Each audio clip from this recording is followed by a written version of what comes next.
Israel, फिलिस्तीन और मध्य पूर्व के अन्य देशों के बीच बढ़ते संघर्ष। इस क्षेत्र में लंबे समय से तनाव और संघर्ष की स्थिति बनी हुई है और इजराइल का दखल इसमें अहम भूमिका निभाता है।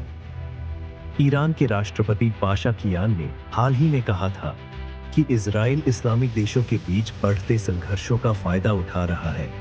उनका कहना था कि इजराइल ने 1967 से पहले और उसके बाद के समय में अरब देशों के बीच टकराव का लाभ उठाया और फिलिस्तीनियों के अधिकारों को कमजोर किया है।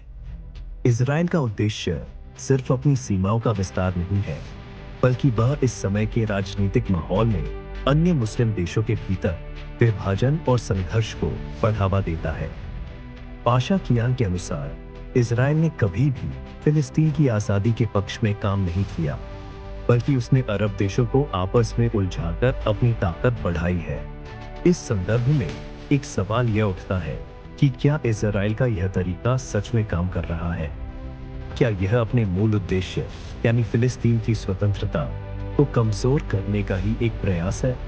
सीरिया की स्थिति पर नजर डालें तो यह स्पष्ट है कि इजराइल का दखल बढ़ता जा रहा है। हाल ही में सीरिया से दो बड़ी खबरें आईं।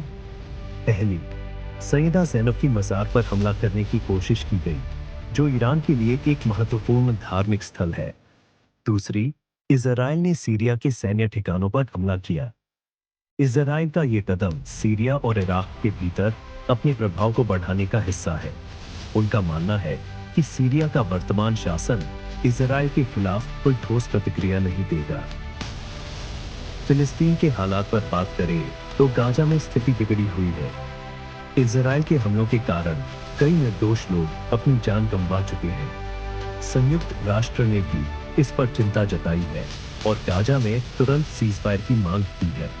भारत ने भी इस प्रस्ताव के पक्ष में मतदान किया है, लेकिन इजराइल और अमेरिका के रिश्तों के कारण इन प्रस्तावों का असर नहीं दिखता। अब सवाल यह है कि क्या फिलिस्तीनियों को राहत मिलेगी? फिलहाल इजराइल को अपनी सेना को वापस बुलाने का कोई इरादा नहीं है, लेकिन अगर अमेरिका ने इजराइल पर दबाव डाला तो सीजफायर संभव हो सकता है।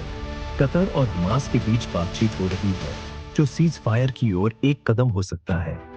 हालांकि ये कहना मुश्किल है कि यह प्रक्रिया सफल होगी, क्योंकि इस क्षेत्र के जटिल राजनीति और धार्मिक विवादों को समझना कठिन है। मध्य पूर्व में कई मुस्लिम देशों के बीच तनाव बढ़ रहा है। अरब देशों की आपसी राजनीति और ईरान के साथ उनके रिश्ते इस पूरे घटनाक्रम में महत्वपूर्ण भूमिका निभाते हैं। ईरान का प्रभाव बढ़ रहा है और अरब देश अपने अपने हितों को देख रहे हैं।